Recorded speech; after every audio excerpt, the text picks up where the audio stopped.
bloque. Este estará a cargo como coordinadora con la doctora Patricia Herrera. Ella es PhD en microbiología e inmunología en la Universidad British Columbia de Canadá. Actualmente es profesora de la Universidad Particular Cayetano Heredia. Con usted, la doctora Patricia Herrera, que estará a cargo de este bloque. Buenas tardes. Quiero presentar al primer expositor de esta sesión, al doctor Ricardo Fujita, quien hablará sobre el genoma humano en el Perú. El doctor Fujita hizo sus estudios de bachillerato en Ciencias Biológicas en la Universidad Nacional Mayor de San Marcos. Luego ha hecho sus estudios de posgrado, incluyendo su doctorado, en Francia, en donde ha trabajado en citogenética y en genética molecular de ataxia de Fier. El doctor Fujita se encuentra actualmente trabajando en la Universidad de San Martín de Porres de Lima y nos va a hablar entonces sobre genoma humano en el Perú.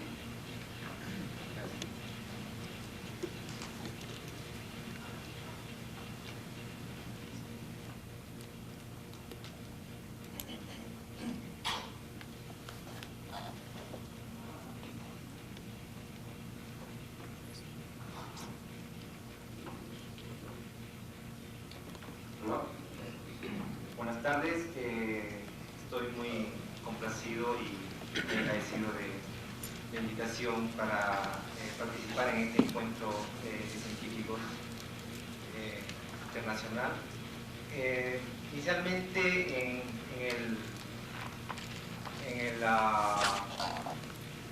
ustedes tienen que yo soy de la Universidad de Michigan y de la Universidad San Martín de Porres. Actualmente estoy trabajando solamente en Perú. El tema que les voy a presentar hoy día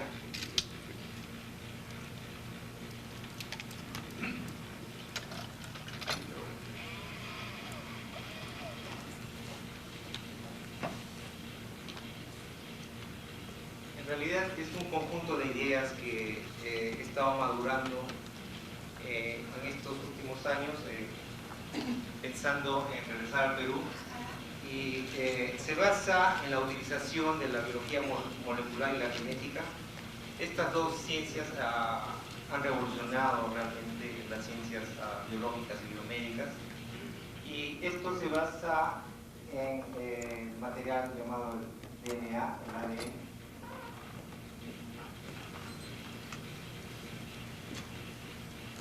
El ADN es una molécula está representada acá, es una molécula helicoidal que tiene dos cadenas antiparalelas. Dos cadenas antiparalelas, acá están desenrolladas, las cuales tienen cuatro bases llamadas adenina, timidina, citosina y guanina, que están apareadas. La adenina siempre está con timidina y la citosina con la guanina. Y estas dos cadenas son antiparalelas, y en este encadenamiento de estas bases se encuentra toda la información genética, la que es, digamos, base para todas las actividades del cuerpo. Entonces ustedes tienen toda la información, desde la formación de un huevo fecundado hasta una persona adulta. Todo está contenida en esta molécula, en el ADN.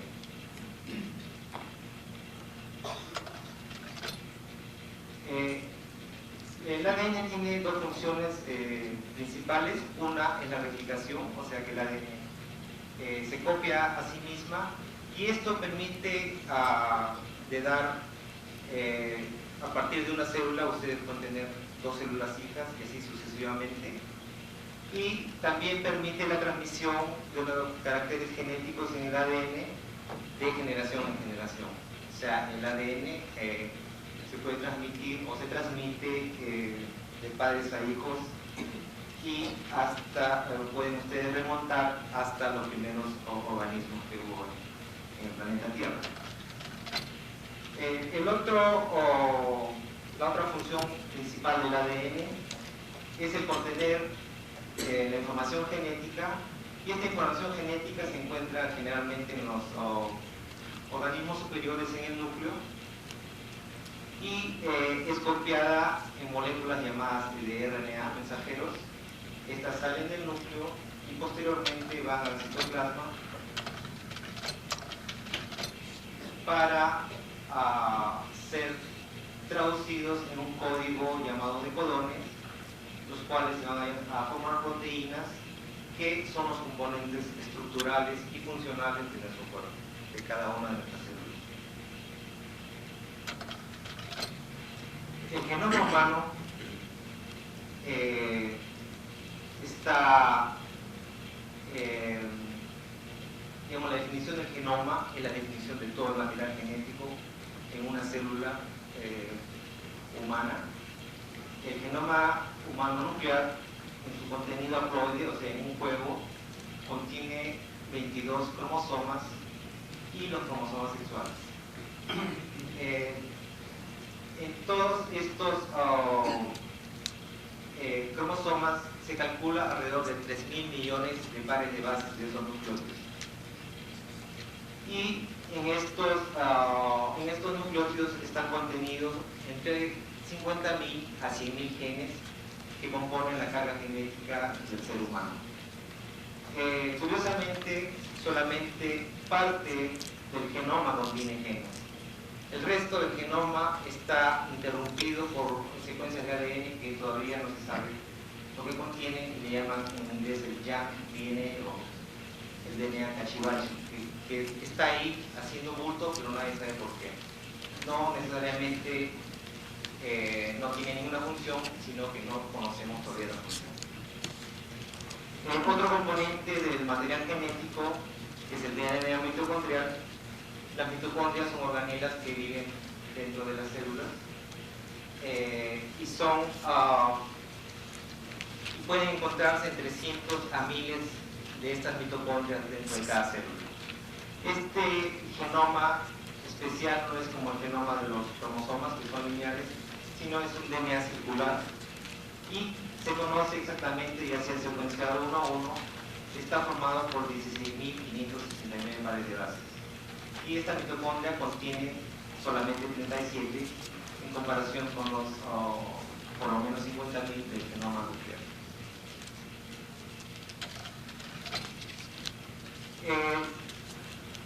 Eso era con respecto al genoma humano, pero todos los organismos vivos tienen sus propios genomas, desde bacterias a plantas, animales, etc.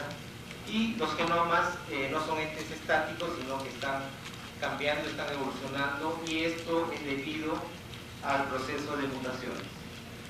Y esto ha pasado a través de los miles de millones de años, a través de la evolución, y como les dije, la causa de estas variaciones son cambios en la secuencia del ADN y cambios estructurales también de pedazos de ADN que han ido cambiando de posición. Como ejemplos de algunas variaciones, se ve, por ejemplo, entre dos especies que son más o menos cercanas, el humano y el chimpancé, parece que hay una identidad de alrededor del 99% en la secuencia de volantes. En cambio, si uno compara a un ser humano con otro, por ejemplo, un hombre con otro hombre, la identidad genética es mucho más cercana, obviamente, y se calcula que en las poblaciones humanas hay alrededor de 99.9% de identidad. Esta diferencia, este 0.1% que es diferente, es suficiente para poder individualizar a cada persona, para hacer que cada persona tenga su propio componente genético y también es responsable de algunas variaciones faciales o variaciones de tipo fenotípico, o sea, de tipo físico, comportamiento o de enfermedades. Como les dije al comienzo, la biología molecular ha revolucionado el estudio de las ciencias biológicas, médicas y agropecuarias, y esto es debido a que ahora es posible manipular el material genético, es posible trabajar el ADN, y Esto es debido al uso de algunos agentes, por ejemplo las enzimas de restricción, que son a modo de tijeras moleculares que cortan en ciertos sitios específicos. Otro tipo de enzimas que van a ser usados, en los cuales uno puede hacer experimentos de clonación, por ejemplo. Distribución de genes, sea de enfermedades o sea otros genes de importancia. Como un ejemplo de estas técnicas, este es un esquema de lo que es un experimento de clonación. Acá tienen ustedes un esquema del DNA humano que continúa hacia los dos lados, pero en estos puntos está esquematizado los sitios de ciertas enzimas de restricción que van a ser portadas por estas enzimas, y esto se va a convertir en fragmentos que ustedes pueden meter en un agente de DNA que se llama plásmido, los cuales ustedes lo insertan dentro de una bacteria, y esta bacteria es capaz de reproducirse a sí misma. El plásmido que está dentro es capaz de reproducirse dentro de la bacteria, pero al reproducirse este plásmido va a reproducir también el segmento que ustedes han puesto adentro. Este segmento puede ser un segmento de DNA humano, puede ser un segmento de planta, animal, etc. El ADN es la molécula universal de la vida, así que ustedes pueden poner cualquier tipo de ADN.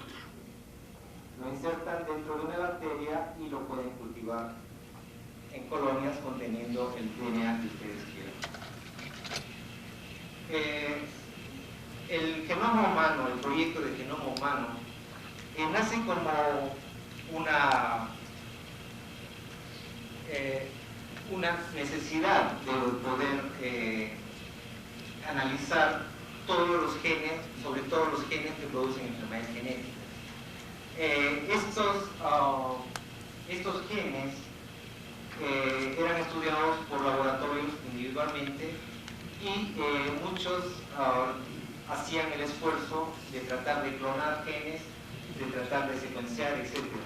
Entonces se veía que estos esfuerzos eran esfuerzos aislados, paralelos, que con algunas iniciativas se dieron cuenta que había algunos organismos que podían hacer algunas partes, digamos, el hardcore del trabajo, la parte más difícil, y poder servir a pequeños laboratorios que se especialicen en diferentes enfermedades.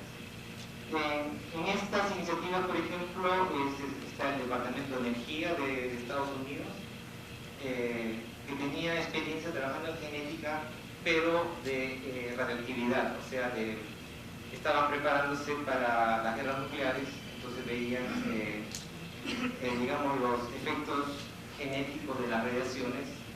Entonces, como el problema, el fantasma de la guerra nuclear quedó hacia un lado, los esfuerzos del Departamento de Energía en biología se dedicaron al genoma humano, y ellos empezaron a construir librerías y a desarrollar nuevas tecnologías con los físicos que estaban presentes en estos establecimientos para poder clonar y para poder secuenciar. Lo mismo el NIH, que es el equivalente al Instituto de Salud en Perú, también se dedicó a crear nuevas tecnologías y a curar ciertos tipos de enfermedades en los cuales ellos estaban involucrados. Este es el CEF, es un centro de estudios del polimorfismo humano que queda en París, los cuales tienen los llamados repositorios, son colecciones de DNA de familias numerosas, familias normales, pero que tienen cada familia entre 8 o 14 hijos. Entonces el estudio de genética es mucho más fácil. Y también construyeron clones en unos vectores que permiten clonar segmentos de ADN muy grandes, llamados YAGs. Otro también está padecimiento francés es el Benetton, que generan marcadores polimórficos. Son los mismos marcadores que generalmente se usan para paternidad, pero en este caso se usan para el mapeo de enfermedades genéticas.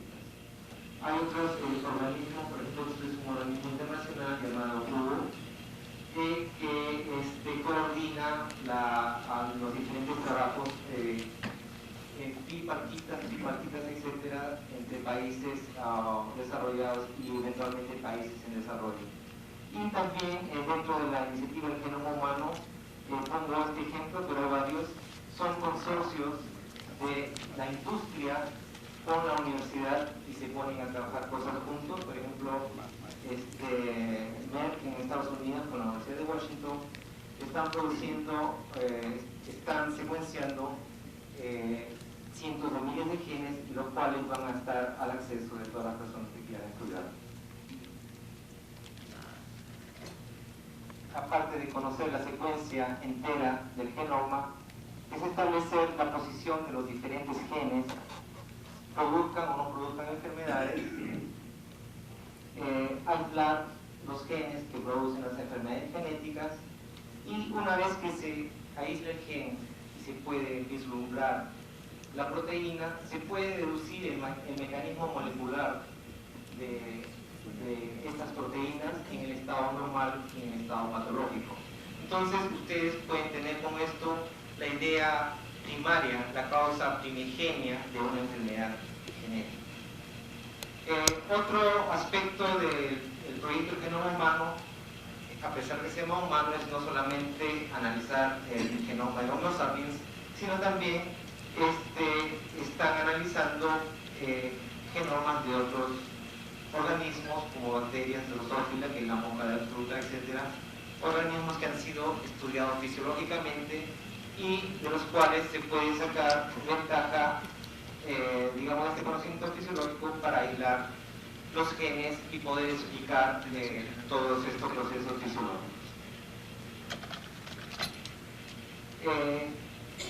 Mi idea, o la idea que yo tenía cuando estaba pensando en regresar hace año y medio, 2 años, es que se podía no copiar, no hacer el mismo esfuerzo del genoma, del proyecto del genoma que se hace en Estados Unidos, en Europa o en Japón, sino más bien tratar de canalizar ciertos aspectos comunes de la genética y la biología molecular para poder resolver problemas propios en el Perú.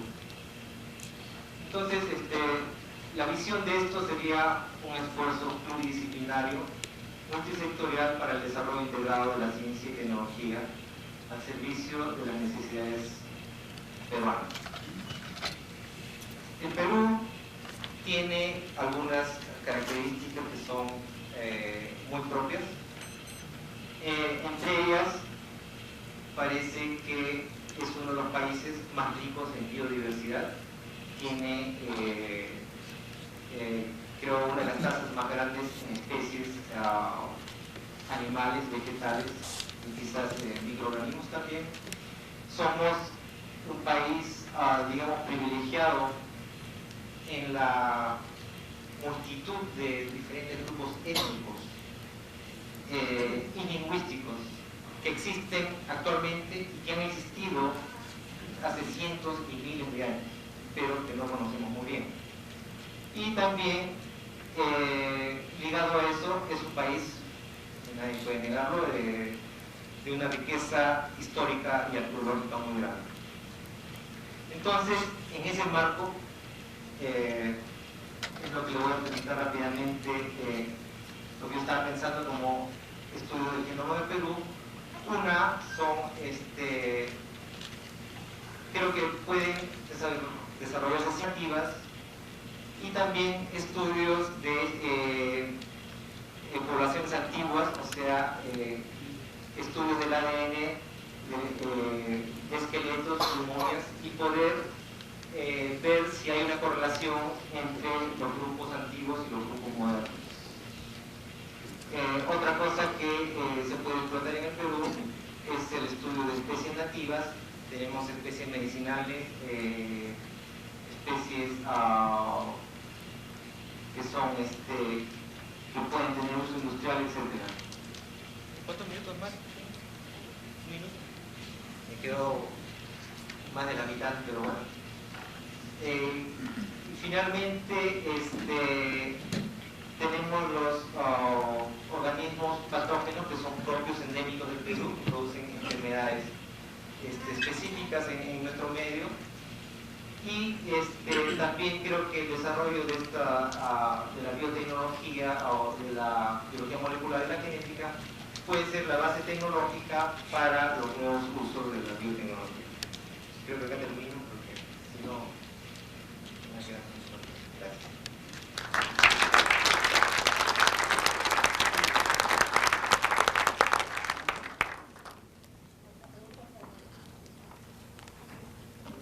¿Alguna pregunta para el doctor Fujita, por favor?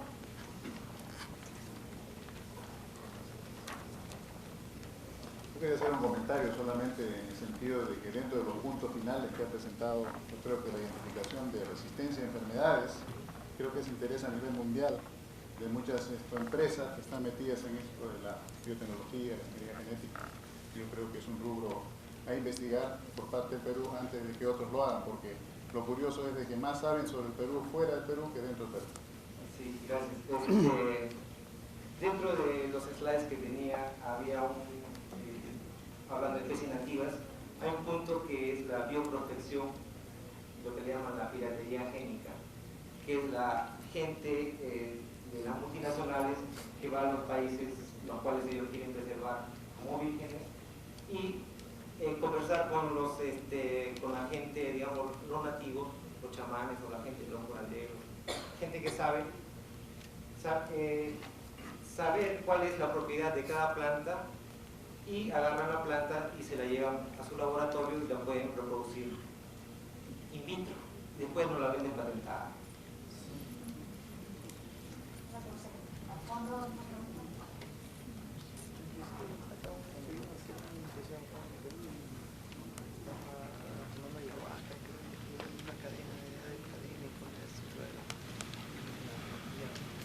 Una pregunta, pero un pequeñito comentario.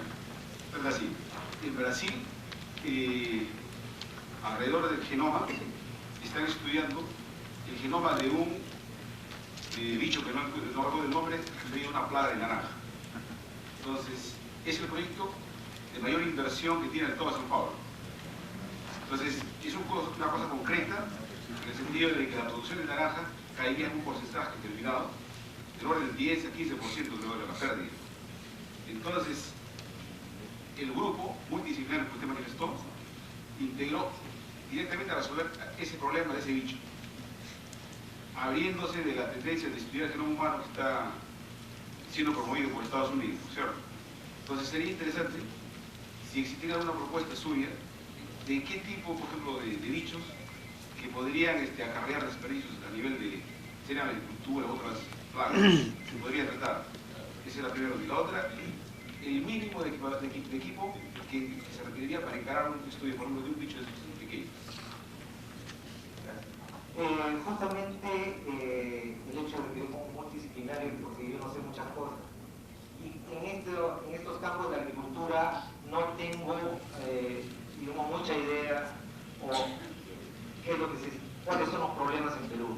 Sé, por ejemplo, que hay esfuerzos en el Centro Internacional de la Papa donde se está trabajando para conocer, para buscar genes de resistencia a la roya tardía, que es una plaga que ataca a algunos cultivares de papa.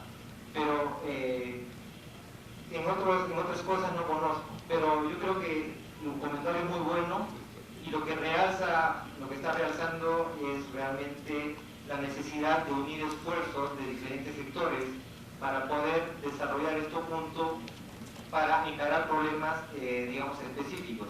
Yo me he formado en ciencias biológicas, una formación a mi gusto muy básica, y yo me he dado cuenta que si estoy regresando al Perú, necesito hacer algo que redunde, digamos, en servicios.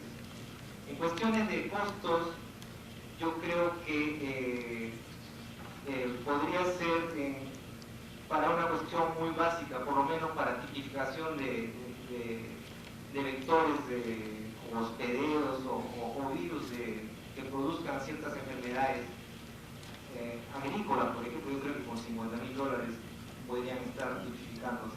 Pero la idea final era proponer, digamos, centros que estén, valga la redundancia, centros descentralizados, no solamente en Lima, sino en diferentes partes del país, donde se haga la parte más sofisticada y la parte más, digamos, más fácil se puedan hacer en universidades a nivel local. Gracias. Doctor Jupita, si bien es cierto, la biología molecular, ante todo mi nombre es John Aramayo, ¿no? La biología molecular es, digamos, que está en pañales en el Perú, y somos muchos los que hemos tratado de hacer investigación, pero también debemos reconocer que el Perú no, como muchos dicen, todos lo conocen de afuera, ya que el Perú no se caracteriza por ser precisamente un ente que apoya la investigación. Ahora lo que voy, si bien es cierto, la biología molecular brinda gran apoyo en lo que es medicina, incluso ahora lo que se habla de carga viral para los pronósticos en lo que es tratamiento del VIH, como usted mencionó, hacer el proyecto del genoma, eso implica un costo. Hablaríamos tal vez de que usted ya ha hecho conversaciones